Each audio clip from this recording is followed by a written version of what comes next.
नमस्कार दोस्तों घर में पेंट का काम कैसे करवाना है और आज हम उसी टॉपिक को लेकर के आप लोग को बताऊंगा। और उससे पहले बताने से पहले आपको बता दूं कि ये मेरा हाउस कंस्ट्रक्शन स्टेप का 39वां पार्ट है और अभी तक अगर आपने 38 पार्ट नहीं देखा है, 1 से लेकर 38, तो उसको जा कर के मेरे प्लेलिस्ट में जाइए और वहाँ पे देखिए हाउस कंस्ट्रक्शन स्टेप, जिसमें आपका सारा सीरीज़ मिल जाएगा। और अब बात करते हैं कि भाई घर में जब पेंट करवाना हो तो क्या ऐसा है कि मार्केट से गए, पेंट का डब्बा लाए और जो है लेबर को दे करके करवा दिए? क्या ऐसा सही तरीका है क्या? नहीं, बिल्कुल नहीं। तो हम आपको एक एक करके टोटल 10 ऐसा स्टेप बताऊंगा कि जिससे क्या है कि जब पेंट का काम करवाएंगे आप तो पूरा फिनिशिंग दिखेगा, उसमें ना ही कोई ब्रश का दाग दिखेगा, कुछ भी नहीं, और आपको दिल खुश हो जाएगा और आपका मन मुताबिक पेंट लगेगा। और सबसे पहले चलते हैं कि क्लीन द वॉल। सबसे इम्पोर्टेंट चीज़ है कि भाई जब पेंट करवाएंगे तो उससे पहले तो हमको दीवार को तो क्लीन करवाना पड़ेगा ना। यानी तो सिर्फ अगर डस्ट जैसा दीवार में आप पेंट लगा देंगे तो फिर जो है वो बदरंग दिखेगा कहीं अगर, क्योंकि इससे पहले मैं आपको एक सीरीज़ में बताया था हाउस कंस्ट्रक्शन स्टेप में, जिसमें मैंने टाइल्स लगाने को बताया था। तो क्योंकि हम टाइल्स लगाने के बाद पेंट का काम क्यों बता रहा हूँ, क्योंकि भाई कि जिस समय टाइल्स लगता है उसमें सीमेंट और बालू का काम होता है, उसमें बहुत सारे डस्ट उड़ता है। तो इसलिए मैंने बोला था कि 2 कोट आप पुट्टी मार दीजिए, उसके बाद जो है छोड़ दीजिए, उसमें भी कुछ भी नहीं करना। उसके बाद टाइल्स का काम होगा, उसके बाद तब जा कर के आपको पेंट का काम कराना पड़ेगा। तो अब हम बात करते हैं पेंट के काम को लेकर के। तो सबसे पहले क्लीन कर देंगे। अब क्लीन किससे होगा? अब देखिए, अगर आपने अभी तक 2 कोट पुट्टी मारने के बाद अगर सैंड पेपर से उसको घिसा नहीं, प्लेन नहीं किया, स्मूथ नहीं किया, तो आप जाइए सैंड पेपर ले आइए और सैंड पेपर से आप उसको पूरा प्लेन कर दीजिए। ये काम जो है मैं बता रहा हूँ, चाहे वो इंटरनल वाल की हो चाहे आउटर वाल की हो। तो अब चलते हैं, तो सैंड पेपर से उसको पूरा क्लीन कर दीजिए जो भी तरह का है, और इनकेस कहीं अगर छूट गया है तो वहाँ पर पुट्टी मार दीजिए और उसको 24 घंटे के लिए सूखने दे दीजिए और उसके बाद फिर से जो उसको घसीए। ठीक है। अब हम बात करते हैं कि टूल्स को लेकर के। दूसरा पॉइंट कि जब अगर हम उसमें तो टूल्स इस्तेमाल होगा, कौन कौन सा टूल्स इस्तेमाल होगा, तो उसके लिए क्या है कि सबसे पहला टूल्स होता है आपका पेंट रोलर। कि पेंट रोलर है, इसका क्या काम हम आगे बताएंगे। और उसके बाद है ब्रश, फिर सैंड पेपर तो मैं आपको बता दिया, और फिर है आपका बकेट। लेकिन बकेट खरीदने की ज़रूरत नहीं पड़ेगा, आप जो पेंट लाएंगे उसी के साथ वो बकेट मिल जाएगा, उसी के साथ आप कर सकते हैं। और कुछ क्लॉथ ले लीजिए कि कहीं अगर साफ़ करना पड़े तो उसको क्लॉथ ले लीजिए, एकदम पूरा क्लीन क्लॉथ। ठीक है। अब यहाँ तक तो क्लियर है। अब तीसरा स्टेप है आपका टाइल्स लगा हुआ, याद रहना चाहिए। तो आपको एक अच्छा सा एस्केप फोल्डिंग बनाना पड़ेगा, इंडिविजुअल एस्केप फोल्डिंग, जिस पे आप खड़े हो करके, चाहे सीलिंग हो चाहे हाइट में हो, आप प्राइमर का काम हो चाहे पेंट का काम हो कर सकते हैं। ये चीज़ है, क्योंकि जिस समय और उसका जो बेस होगा आपका ये एस्केप फोल्डिंग का, वो पूरा जो है अच्छा से उसको, चाहे उसमें कार्टून चाहे कुछ भी हो, ऐसे जहाँ भी नॉर्मल जो घर बनाते हैं उसमें इसी तरह का रहता है, तो उसमें कुछ रबर दे दीजिए, जिससे क्या कि वो टाइल में घिसे नहीं। क्योंकि लेबर लोग क्या करता है, जब भी कभी अगर एस्केप फोल्डिंग को एक जगह से दूसरी जगह ले जाना होता है तो वो लोग बदमाश होता है, वो क्या करता है कि जल्दी वो जो है उसको उठाता नहीं है, खींच के इधर लाता है। तो उस केस में क्या होगा, आपका टाइल्स में स्केच दिखेगा, वो जो कि सही नहीं है। अब बात करते हैं हम, तीसरा हो गया कि एस्केप फोल्डिंग। अब चौथा है अप्लाई प्राइमर, 1 कोट, 1 कोट आपको प्राइमर अप्लाई करना है। एस्केप फोल्डिंग आपका रेडी है, तो प्राइमर, वाल प्राइमर। अब वाल प्राइमर क्यों मारेंगे भाई? जब आप पूरा सैंड पेपर से घस देंगे पुट्टी को, तो फिर वाल प्राइमर मारना जैसे स्मूथ के लिए, क्योंकि जब पेंट अप्लाई करेंगे वो ज़्यादा ऑब्जर्व नहीं करे और थोड़ा शाइनिंग दिखे, तो हम लोग जो है प्राइमर अप्लाई करेंगे। 1 कोट प्राइमर जो है सीलिंग से लेकर के वाल तक में पूरा मार देना। ठीक है। अब बात करते हैं कि सबसे इम्पोर्टेंट चीज़, क्योंकि आनन फानन में जाकर के, जल्दबाजी में जाकर के आप कभी भी जो है जब पेंट खरीदने की बात आती है तो कभी भी जाकर तुरंत पेंट मत खरीदिए। पहले आप डिसाइड कीजिए कि आपको किस तरह का पेंट पसंद है। अब ऐसा ना कि जाकर के डीलर से पूछ रहे हैं कि भाई हमको घर में पेंट लगाना, वो वाला पेंट दीजिए। वो तो अपना उसको सामान परचेज करना है, वो तो आपको जो मन होगा वो आपको दे देगा।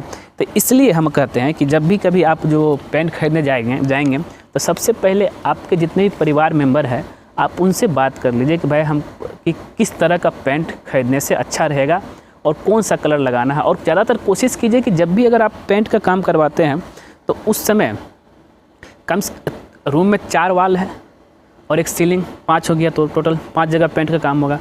उसमें सीलिंग का कुछ अलग कलर रखिए, ठीक है। और जो 4 वाल में से 3 वाल का एक कलर और एक वाल को आप कुछ अलग कलर से दीजिए, जो कि बहुत ही अच्छा दिखेगा। मैंने इस चीज़ को बहुत जगह देखा है और बहुत जगह करवाया भी है कि 4 वाल आपका कुछ अलग होगा, 3 वाल कुछ अलग होगा और एक वाल कुछ अलग आप दे सकते हैं। और उसके साथ अगर आप चाहते हैं तो एक वाल को आप प्राइमर मार करके उसमें वॉलपेपर भी लगा सकते हो, तो और आपको ज़बरदस्त दिखेगा। इस चीज़ का आप ध्यान रखिएगा। तो एक ये चीज़ हो गया। तो अब हम आगे बढ़ते हैं। तो कलर आपने चूज़ कर लिया, प्लान कर लिया फैमिली के साथ मिल करके।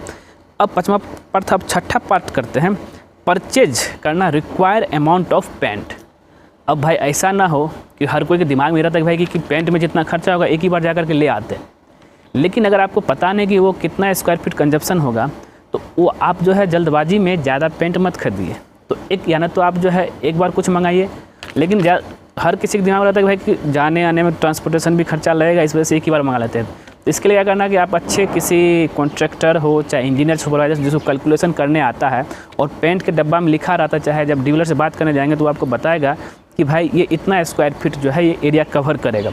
उसके हिसाब से आप जो है निकाल सकते हैं कि भाई कि जितना आपका वाल का एरिया होगा, सीलिंग का एरिया होगा, उसको एरिया निकाल करके उतना लीटर आप जो है पेंट का डब्बा खरीद सकते हैं। तो ये आप ध्यान दीजिए, नहीं तो ज़्यादा पेंट ले आएंगे फिर वो किसी काम का नहीं रहेगा। फिर आगे सबसे इम्पोर्टेंट 7वां पॉइंट है कि खरीद के ले आए और सबसे इम्पोर्टेंट चीज़ है कवर टाइल। अब टाइल्स लगा हुआ, टाइल्स को ऐसे छोड़ करके तो आप तो पेंट नहीं कर सकते हैं, उसको पूरा जिस तरह से कवर कर देना। यानी तो अगर रूम में कोई मटेरियल है, चाहे सोफ़ा हो, चाहे टेबल हो, चाहे कुछ भी मटेरियल ला के रखा हुआ, चाहे लकड़ी कुछ का मटेरियल है, सबको कवर कर दीजिए, नहीं तो फिर बाद में आपको साफ़ करना पड़ेगा। कवर करने के लिए 2 तरीका है। पहला है कैनवास, मतलब कि आप तिरपाल ले आइए। दूसरा है पॉलीथीन सीट, ठीक है, वो ले आइए। नहीं तो मार्केट में ऐसे बहुत ऐसा सीट मिलता है जिसको मटेरियल को कवर करने के रहता है, लेकिन वो आपको महंगा पड़ेगा। ये 2 चीज़ है, आपको बहुत सस्ता पड़ेगा, आप इसको ला करके कवर कर सकते हैं।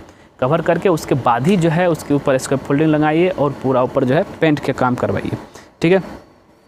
अब सबसे नेक्स्ट पॉइंट है, 8वां पॉइंट है अप्लाई कर देना। अब जो है पेंट अप्लाई करना। भाई पेंट अप्लाई करेंगे तो उसमें जो है आप लोगों को पता है कि पेंट अप्लाई करने के लिए हमको 2 कोट करना पड़ेगा। 2 कोट की अगर हम बात करें तो पहला कोट अगर जब देंगे तो उसमें अगर चाहते हैं तो आप पहले ब्रश से मार सकते हैं।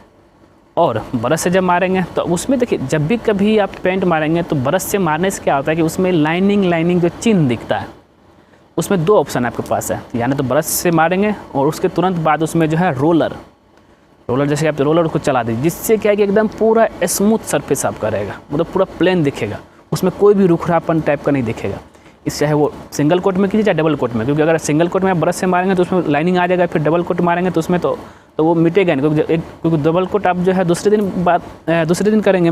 तो इस चीज़ का आपको ध्यान रखना है कि जब भी कभी आप पेंट अप्लाई करते हैं तो उसमें जो है रोलर पहले जो है ब्रश से अप्लाई करना है, या ना तो आप डायरेक्ट चाहते हैं तो रोलर में भी लगा करके आप मार सकते हैं। और इस सिचुएशन में आपका बहुत सारा पेंट नीचे भी गिरेगा, इसलिए मैं आपको बोल रहा हूँ कि आपको कवर कर देना पूरी अच्छे तरीके से। हो सके तो कवर के समय अगर कहीं पर टैप लगाना पड़ा तो वो भी लगा दीजिए, क्योंकि टाइल्स अगर एक बार गंदा हो गया, क्योंकि टाइल्स में आप तो घिस करके साफ़ नहीं कर सकते, जैसे ही घिसेंगे उसमें स्क्रैच आ जाएगा, जो कि देखने में बहुत ही ख़राब दिखेगा। अब आगे सबसे नेक्स्ट पॉइंट है, 9वां पॉइंट है कि जब भी कभी देखते हैं कि भाई पेंट जब होता है तो हम भी कभी कहीं कुछ जगह देखे हैं कि वो लोग क्या करता है कि वेंटिलेशन में छोड़ देगा, मतलब कि attention on ventilation window and छज्जा, वेंटिलेशन में छोड़ देगा। अब जब कभी देखेंगे तो भाई वेंटिलेशन में आधा किया, इस साइड किया, उस साइड पूरा छूटा हुआ है और वो ऐसे ही छूटा रह जाता है। तो इसको आपको ध्यान देना। और वाल का मतलब वेंटिलेशन के चारों साइड और विंडो का चारों साइड, डोर का चारों साइड, ये चारों साइड में होना बहुत ही ज़रूरी है, इस चीज़ का आप ध्यान दीजिएगा। और छज्जा में भी, चाहे छज्जा वो बाहर का खिड़की का छज्जा हो चाहे अंदर का छज्जा हो, उसमें आप ध्यान दीजिएगा, उसमें होना ही चाहिए। अब नेक्स्ट है सबसे इम्पोर्टेंट चीज़ है, क्योंकि दिन भर में जो भी काम होगा करने के बाद लेबर लोग क्या करता है कि कभी कभी जो वो डब्बा को खोल के चले आता है, यानी तो पेंट का डब्बा जो होता है वो ख़राब होने लगता है, और कभी कभी ब्रश को धोता नहीं है। तो सब कुछ को क्लीन करना है, जो मटेरियल यूज हुआ है पेंट मारने में, चाहे वो रोलर हो चाहे आपका ये ब्रश हो, सबको अच्छी तरीके से क्लीन कर देना। क्लीन करने के बाद ही आप काम को क्लोज़ कीजिए, ठीक है। तो दोस्तों ये था, अगर आप घर का पेंट करवाना चाह रहे हैं तो ये तरीके से आप चल सकते हैं। और ध्यान रखिएगा कि ना तो ज़्यादा मटेरियल लाइए, ना ही कम लाएंगे तो फिर बाद में खरीद सकते हैं। ज़्यादा लाएंगे तो फिर वो जो है आपका रिटर्न नहीं होगा, वो ख़राब हो जाएगा। और आप जो है उसमें वैलिडेशन डेट जो है, मतलब कि मैन्युफैक्चर डेट ज़रूर देखिए कि भाई कब ये मैन्युफैक्चर हुआ है। तो दोस्तों ये था आपका पेंट कैसे अप्लाई करना है। और ये हाउस कंस्ट्रक्शन स्टेप को आप लोग अभी तक इतना प्यार दे रहे हैं, क्योंकि आप लोग के प्यार की वजह से जो अभी तक मैं इसका 39वां पार्ट आज मैं बना रहा हूँ। और इस तरह से प्यार देते रहेंगे तो और इसका पार्ट जो हम आगे लाएंगे, क्योंकि मैंने इस आप लोग को जैसे कि बोला है कि ये फिनिशिंग फुटिंग से लेकर के फिनिशिंग तक ले जाऊँ। अभी पेंट का काम आया, फिर इसके बाद जो है सैनिटरी का काम लाऊंगा, फिर हार्डवेयर काम लाऊंगा। इस तरह का जो आपको सारा वीडियो आपको देखने को ज़रूर मिल जाएगा। तो दोस्तों अगर ये वीडियो आपको पसंद आए ज़रूर इसको लाइक कीजिए, शेयर कीजिए, और ख़ास करके हमारे चैनल को सब्सक्राइब कर दीजिए। जिन्होंने कर दिया उनको धन्यवाद, जिन्होंने नहीं किया उनके लिए, क्योंकि जैसे ही आप हमारे चैनल सब्सक्राइब करेंगे उसके बगल में एक बेल आइकन बन जाएगा, उसको भी क्लिक कर दीजिएगा। उससे बेनिफिट बस यही रहता है कि जब सिविल इंजीनियर दीपक कुमार कोई नया वीडियो आपके लिए लाएगा तो सबसे पहले आपके नोटिफिकेशन में शो करेगा। ठीक है दोस्तों, धन्यवाद दोस्तों।